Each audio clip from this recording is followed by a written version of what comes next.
dia, boa noite, boa madrugada ou boa tarde, independentemente do horário que você estiver vendo esse vídeo. Mais uma vez eu desejo que você esteja muito bem. E vamos aqui hoje, inaugurando as gravações de 2025, continuar aqui a nossa saga com o Evangelho de João, mais uma vez, né? E dando continuidade aos estudos, mais uma vez, como sempre. Peço para que você curta, compartilhe, deixa seu like, manda esse vídeo para as pessoas que você gosta, para as pessoas que têm afinidade com esse tipo de assunto, porque o ideal aqui nosso é focar sempre no crescimento, desenvolvimento do ser humano e das nossas potencialidades quanto ser, tanto da parte moral quanto da parte material nossa. Então, buscando aqui compreender essas lições sagradas que está muito enraizado na nossa cultura, porque como a gente sempre fala, a maioria dos brasileiros são cristãos, a gente vai extraindo assim a essência da letra, buscando ali entender o que tem de bom para nós, para a gente aplicar no nosso dia a dia, não é isso? E dando continuidade aqui então, a gente está falando da parte do Evangelho de João, que fala, eis o Cordeiro de Deus. A gente já começou falando disso e a gente vai finalizar hoje essa parte, essa perícope, que está ali no versículo agora, me ajuda aí. 32. 32, né? Isso. Continuando ali o versículo 32, vai falar de João Batista testemunhando a chegada de Jesus, quando ele estava ali fazendo os trabalhos dele, batizando na água, onde a gente já explicou um pouco disso. A gente vai encerrar esse assunto, mas aí é o momento em que João Batista vê Jesus chegando perante ele, mas chegando de uma forma diferente. E aí, agora eu vou passar um pouquinho então a bola para Eli, para ela inaugurar essa parte do estudo de hoje, para a gente já encerrar essa, vamos dizer assim, essa historinha que está aqui dentro do Evangelho de João. Isso, um bom dia antes, né? Manda um bom dia pra galera. Bom dia, hoje aqui nós estamos gravando esse vídeo às 8 horas da manhã. Hein? Na cidade de Franca. Interioranos. Pois é. Então, como o Ricardo disse, no vídeo anterior, a gente falou do Cordeiro de Deus. Não, já faz 2 vídeos que a gente está tratando desse assunto, né? Do testemunho de João Batista. Exatamente. João ou Batista. E no vídeo anterior, então, a gente falou sobre o Cordeiro de Deus que tira o pecado do mundo. Só para a gente relembrar um pouquinho, numa linguagem atual, traduzindo para uma linguagem atual, o que seria o Cordeiro de Deus que tira o pecado do mundo? A gente podia falar mais ou menos assim: Jesus é o modelo e guia que nos ajuda, ele nos ajuda a corrigir a nossa trajetória equivocada, nos mostrando um caminho, lembra do GPS? Um caminho mais curto, mais rápido, para a gente alcançar a condição de um espírito melhorado. Espíritos purificados, não é? Exato. O que você achou da minha definição? Boa. Boa, né? Boa. É o que ele fala, né, gente? É o que ele fala, uma linguagem mais atual. Trazendo para o nosso dia para a gente entender. Isso, que ele nos ajuda, hein, gente? Entendendo os símbolos ali, né? Porque a pessoa fica falando cordeiro, né? Acha que é aquela coisa de sacrificar, não é bem assim. Isso, são símbolos. São símbolos que a gente já tratou. Entendendo. E que, na verdade, é esse GPS, né? Isso. Que você disse aí. Agora, então, a gente vai terminar aqui, ó, o versículo 32.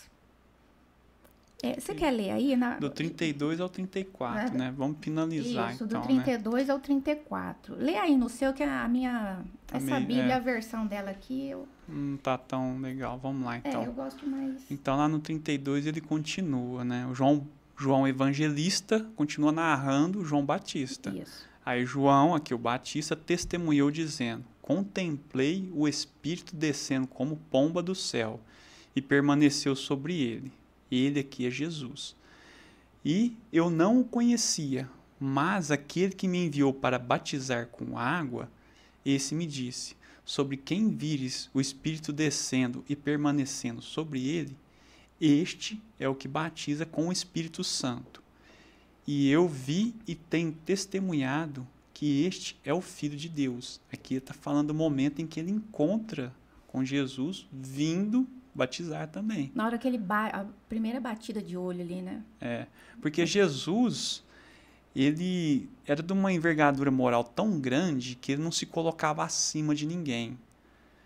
E ele queria também participar desse evento, para mostrar para as pessoas a importância da purificação de João Batista. Então ele se iguala a todos e vai lá, eu também vou ser batizado por João Batista, no caso.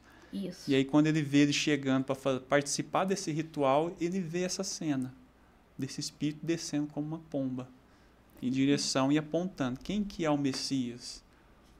Aí João Batista fala, Messias é aquele, é Jesus. E aí, então agora a gente vai começar... O Ricardo deu um geralzão, né? Sobre o que vai falar. Agora vamos ver algumas partes disso daqui para a gente entender melhor. Bom, quando a gente lê aqui, o que chama... 2 elementos nos chama atenção. Primeiro ele fala assim, ó, contemplei o Espírito. Aí também tá contemplei? Contemplei também. Ó, primeira coisa então aqui, ó. O Espírito. Perceba que a gente tem um artigo definido na frente da palavra Espírito. Primeira coisa. Depois ele fala assim, descendo do céu como pomba. A semelhança de uma pomba. Então, vamos ver isso aqui. Primeira coisa.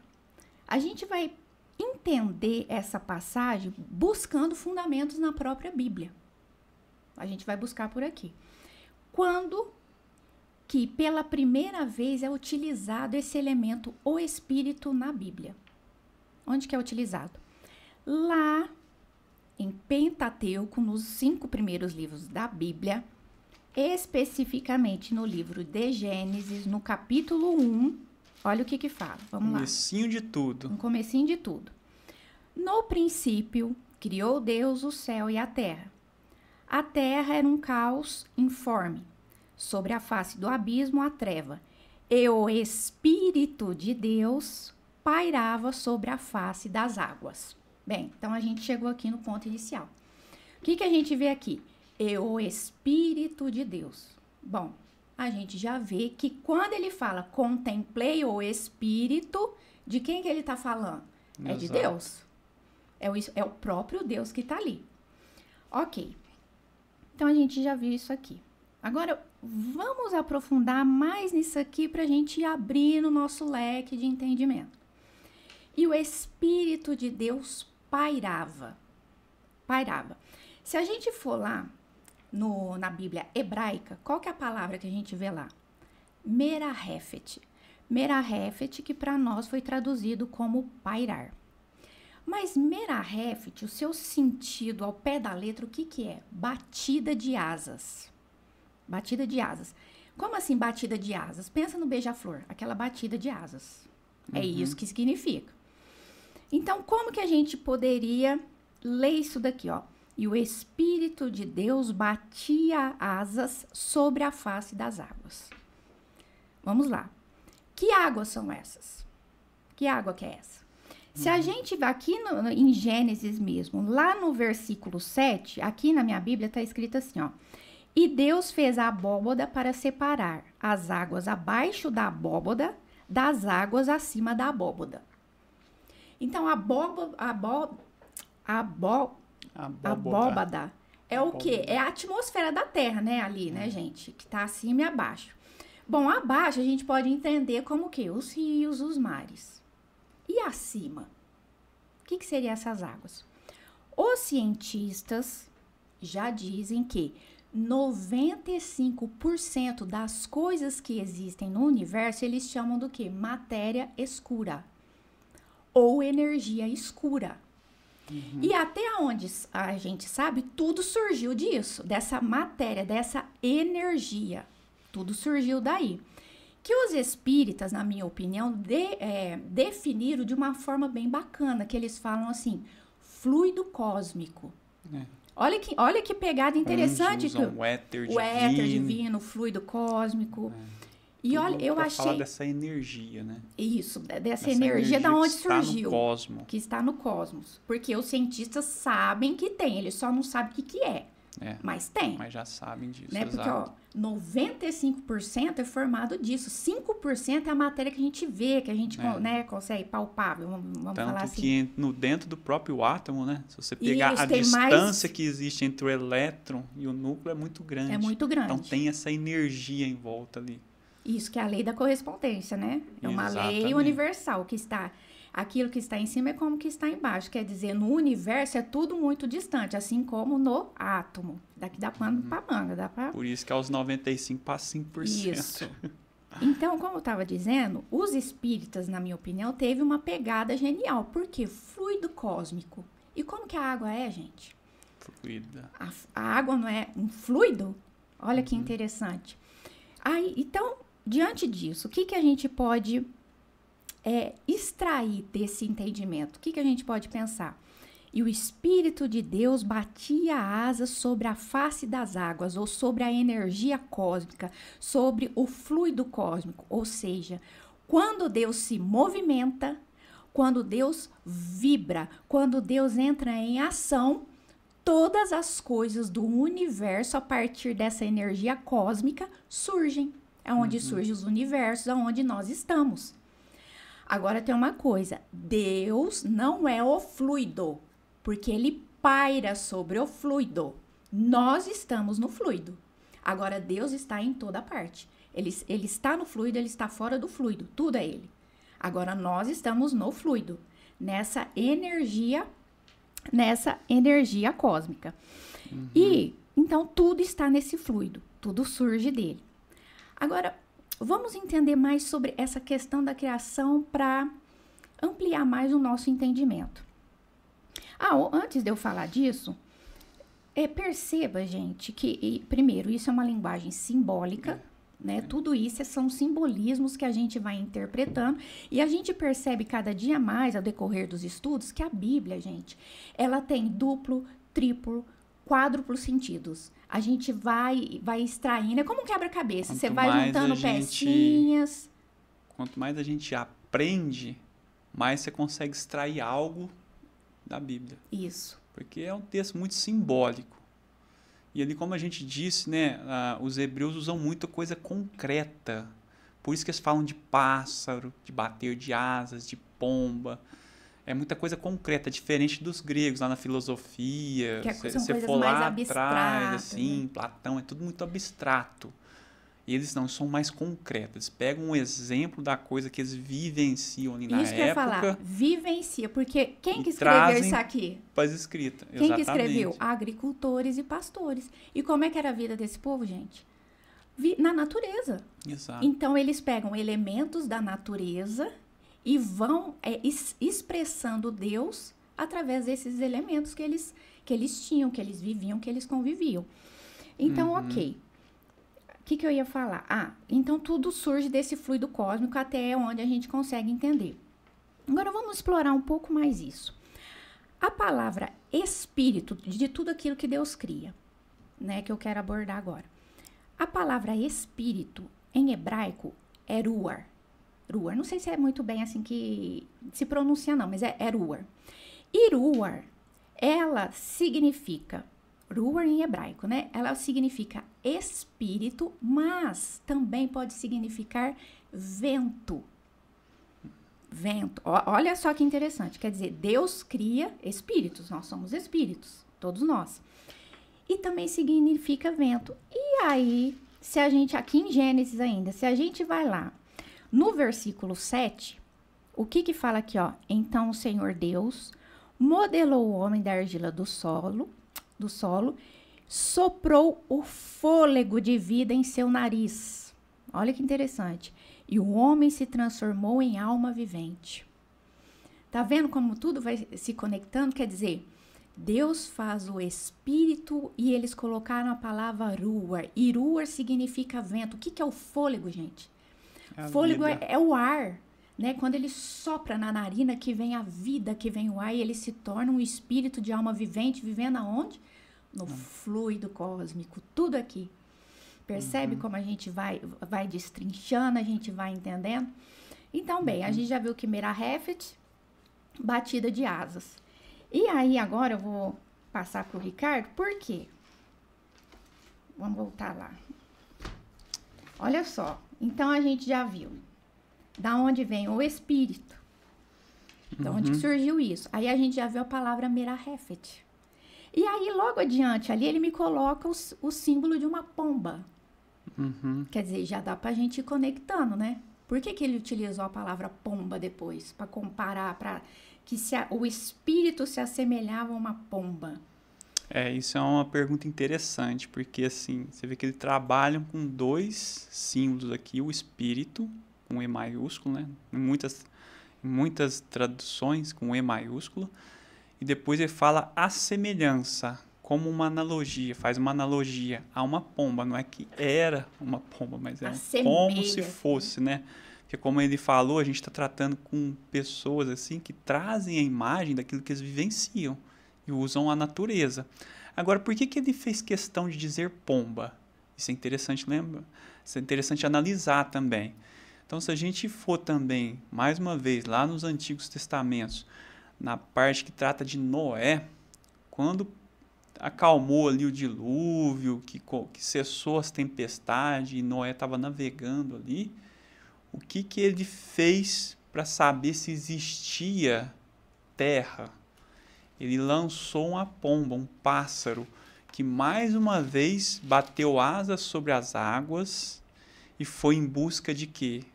O pássaro ele vai em busca de um pouso, de encontrar algo, de encontrar uma terra. Então, por isso que Noé se utilizava de um pássaro. Ele usou o quê? Uma pomba, que também é uma referência ao Antigo Testamento. Então, e quando esse pássaro traz um galinho para Noé, ele fala, agora sim temos terra. Aí ele tem essa convicção, tem essa certeza, e ele vai em busca da terra, com mais assim, consciência de encontrá-la. E mais uma vez é utilizado esse termo pomba. E você percebe que João faz referência a isso. E é uma referência também de algo sagrado para o pessoal, para os hebreus da época, esse símbolo da pomba. Tanto que, se a gente for no livro Cântico dos Cânticos, o que é o livro Cântico dos Cânticos? Para a gente entender aqui, são declarações de um casal que está ali... É do noivo para a noiva, né? Da noiva para o noivo, que a gente já falou, quem que é o noivo, quem que é a noiva. Exato, quem que é o noivo, quem que é a noiva, só para relembrar, né? Quem está casado de verdade com Jesus, ou deveria estar casado pelo menos, é a humanidade. E esse ser absoluto, vamos dizer assim, no sentido de que já tem toda a conquista que o ser humano tem, esse ser sim é o noivo. Então, assim, essa é a simbologia. Mas no livro ali tem muita declaração de amor. E no capítulo 2, salvo engano, versículo 14, existe mais uma vez a simbologia da pomba, mas representando o amor. Então, ali, a expressão da declaração de amor dos noivos é utilizada essa figura da pomba.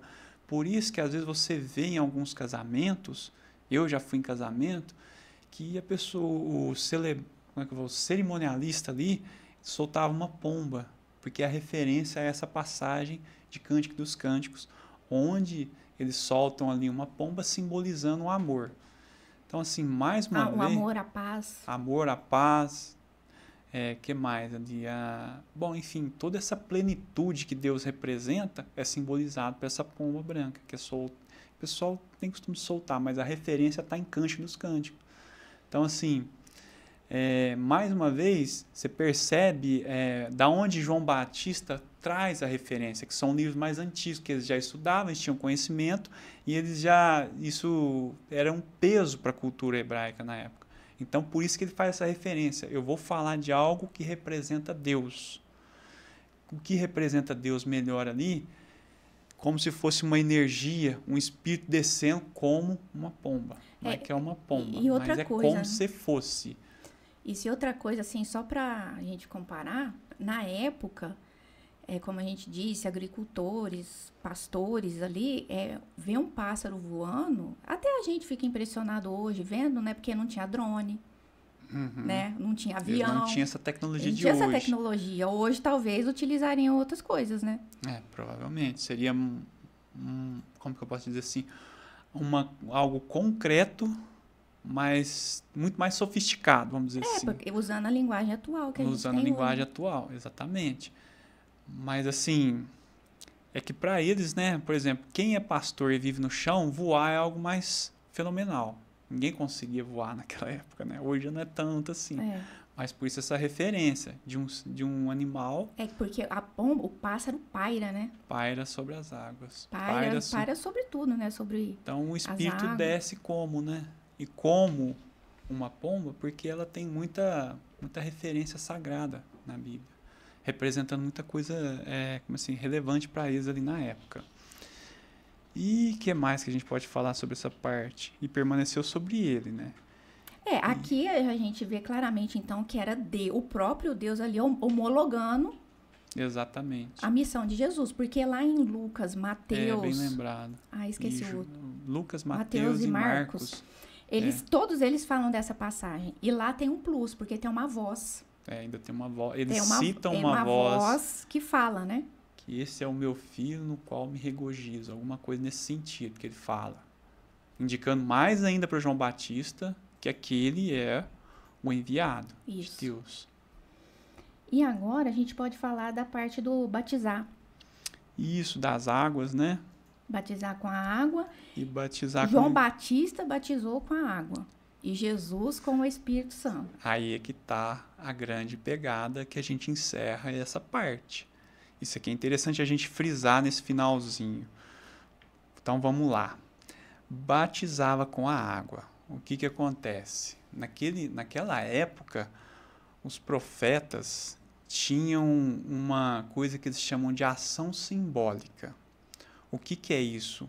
Eles agiam, muitas vezes sem falar, mas esse agir simbolizava algo muito forte para a cultura. E como a gente já disse aqui, em outros capítulos, outros episódios, a água simbolizava purificação. Por quê? Porque o sacerdote, antes de entrar no templo, ele se banhava, porque ele precisava se limpar, tirar todas essas suas impurezas. Antes de entrar, então, eu vou entrar num local sagrado, então preciso me limpar. Como que eu me limpo? Eu vou lá e tomo meu banho, e aí eu tenho, assim, como diz, mais condições para entrar num local sagrado. Quando o pessoal ia comer, a questão de lavar as mãos também simbolizava isso. Não só uma higiene, mas também que eu estou purificando as minhas mãos para tocar em algo sagrado, o alimento.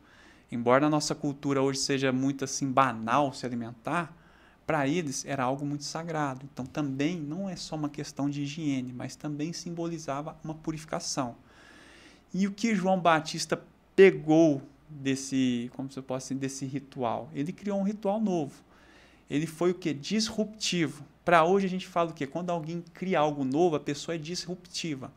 Ela está rompendo com os padrões. Ela está furando a bolha. Então, João Batista, naquele momento, ele furou a bolha. Como profeta, ele criou algo novo. Ele agia. O que ele fazia? Ele pegava a pessoa e afundava no Rio Jordão e falava: purificai-vos, arrependei-vos. Isso simbolizava o quê? Que você estava purificando você como um todo, para algo novo que viria, para algo sagrado que viria. Então, assim, era comum para a época.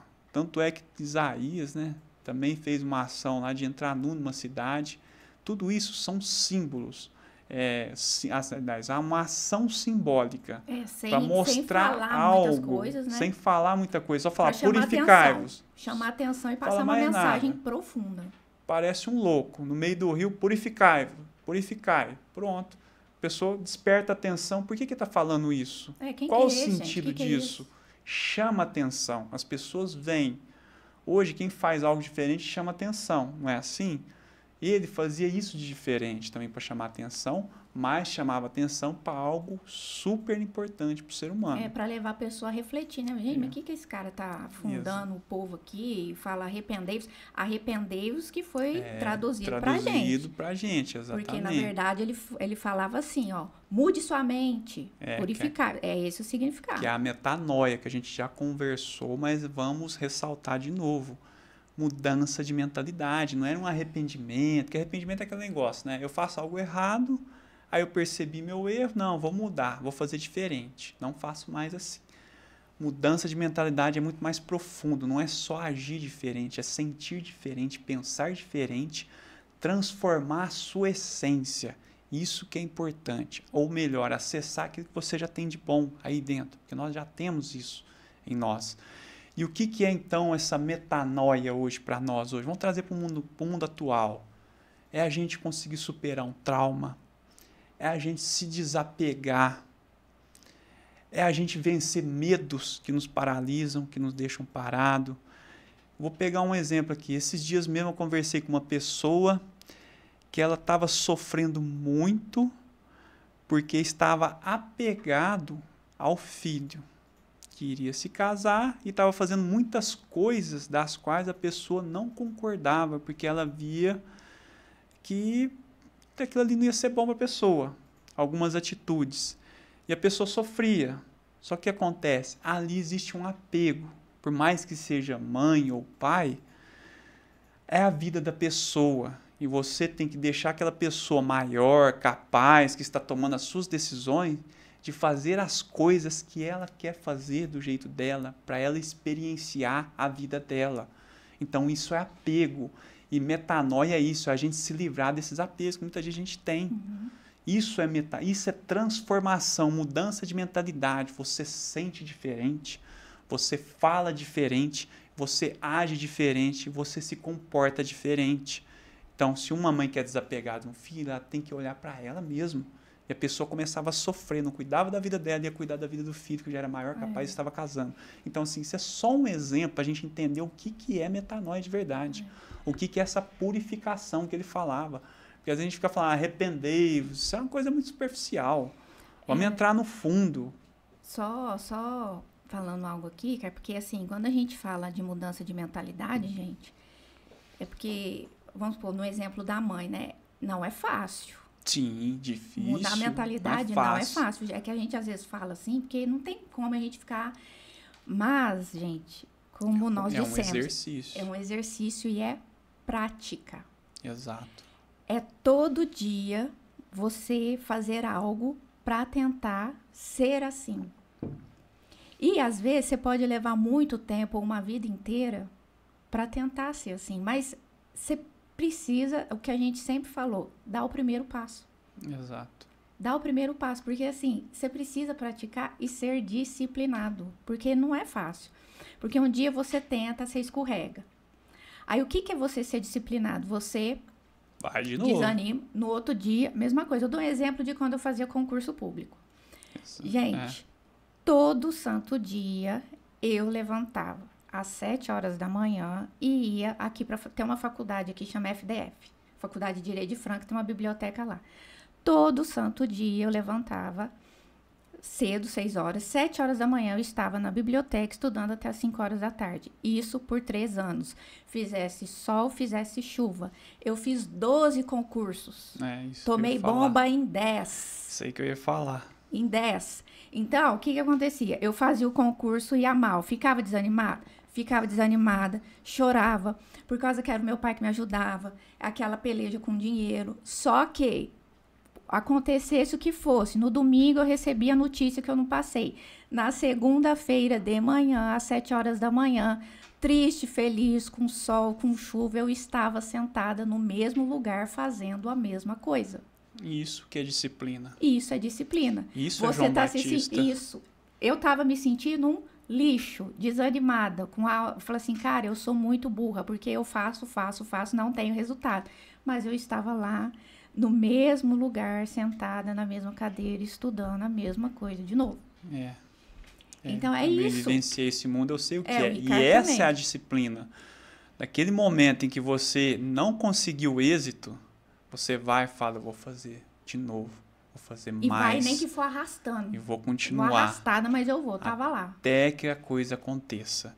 Então, essa é a metanoia de verdade. Essa é a mudança de mentalidade. Essa é a transformação profunda. Porque chega um momento que, mais que você tenha decepções, porque eu não passei, você se cura rápido daquilo. Aquilo ali não fica sendo mais um trauma na sua vida. Você supera, fala, não, eu vou de novo, até que um dia vai. Até que um dia você consegue. Essa é a transformação que a gente tem que ter. esse exercício, essa disciplina, até porque João Batista é disciplina. Ele veio trazer isso, com essa mensagem de arrependei-vos que eu estou passando pelo deserto e estou vencendo. Então, essa é a mentalidade. Mas também, esse batismo pela água, se a gente for trazer um sentido mais profundo um pouco, a gente vem agora num sentido espiritual da coisa. Que quando a gente nasce, né, quando a gente nasce, a gente vai reencarnar ou encarnar, a gente começa ali na bolsa da mãe. Então, a gente está mergulhado no líquido amniótico. Que é um fluido. Que é um fluido também. Então, eu já estou sendo, de alguma forma, mergulhado, que batismo significa isso. Mergulhado na vida. E a gente sabe também, hoje, já foi comprovado, todo mundo está ficando careca de saber, né? Que o corpo humano, a sua quase totalidade é o quê? Água. É líquido. Então, esse sentido mais profundo de mergulhar na água é quando o espírito mergulha na vida, quando o espírito se torna mais densificado. É uma oportunidade para você fazer a sua mudança de mentalidade. Exatamente. Quando você nasce ou renasce, você está nesse mundo para se transformar, para sofrer uma metanoia. Então, não pense que você está no mundo a passeio. A gente está aqui para se transformar. Até porque, né, voltando à questão do bater de asas, vós sois deuses. Se eu também sou um Deus em miniatura, eu preciso de movimentar. Assim como Deus movimentou para criar o mundo, o universo, o cosmos, nós precisamos nos movimentar para criar a nossa vida. Isso é o princípio da vibração. Tudo no universo vibra, tudo no universo se movimenta, tudo no universo tem ritmo, seja no maior ou numa menor escala, em graus diferentes, mas tudo está vibrando. Então, nós estamos também nos movimentando, vibrando e sempre transformando. Quer a gente queira, quer não, a transformação ainda vai ocorrer. E quando a gente para, aí é que vem a dor, aí é que vem o sofrimento, porque você está estacionado. Então, esse é mais um sentido de mergulhar na água. Agora, por que mergulhar no Espírito Santo, Jesus? Porque só nascer basta? Não, né? Porque primeiro você muda a mentalidade. E quando ele fala Espírito Santo, é isso que você acabou de falar. É onde você começa a entrar no vós sois deuses. Onde você mergulha no Espírito, na sua divindade, na sua individualidade, na sua divindade, na sua essência real. Então, só nascer não basta. Porque eu posso nascer aqui e ficar a vida inteira sofrendo, batendo cabeça.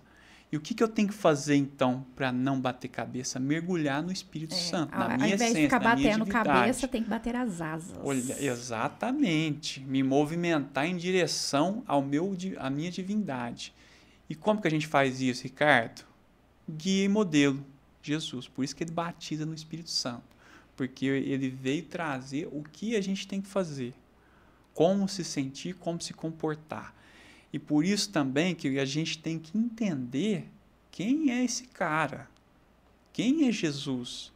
Não é ficar naquela ideia de um ser que é só bondoso, que concorda com tudo, e tudo tá bom, e tudo é um amor romântico de Hollywood. Não. Por isso que nós vamos estudar da agora para frente, nós vamos começar a entrar cada vez mais em conhecer Jesus. Você vai entender que Jesus tinha rigidez, tinha pulso firme, tinha autoridade e tinha também abundância, prosperidade e amor. Então, assim, a gente precisa de conhecer esse modelo e guia. Daqui para frente a gente vai começar a entrar cada vez mais, porque daqui para frente ele já vai chamar os primeiros discípulos dele, daqui para frente ele já vai mostrar, e a gente precisa conhecer esse guia para saber ser batizado no Espírito Santo, para ser batizado na nossa divindade, para ser batizado no Deus, que eu falo batizado é mergulhar, para a gente mergulhar, para a gente se aprofundar naquilo que a gente tem de melhor. E quando fala na divindade, não é na divindade dele não, viu, gente? É na nossa. Na própria divindade. Ele é o GPS, ele só veio falar, vou te mostrar como é que é, você vai por aqui que você vai chegar lá na sua divindade. Porque vós sois deuses. A divindade é nossa. É na nossa que a gente vai mergulhar, é na nossa que a gente vai se aprofundar, é na nossa que a gente vai se batizar.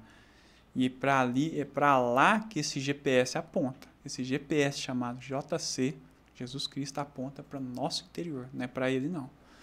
É ali que está a salvação de verdade. Não é, Eli? Isso mesmo, Ricardão. Então, para hoje é isso, né? Episódio de hoje, a gente encerra por aqui essa parte de João Batista. E no próximo episódio a gente começa um assunto novo. Então, não se esqueça, deixa o like, compartilha, manda comentário, dúvida, a gente está aí para isso. Até uma próxima.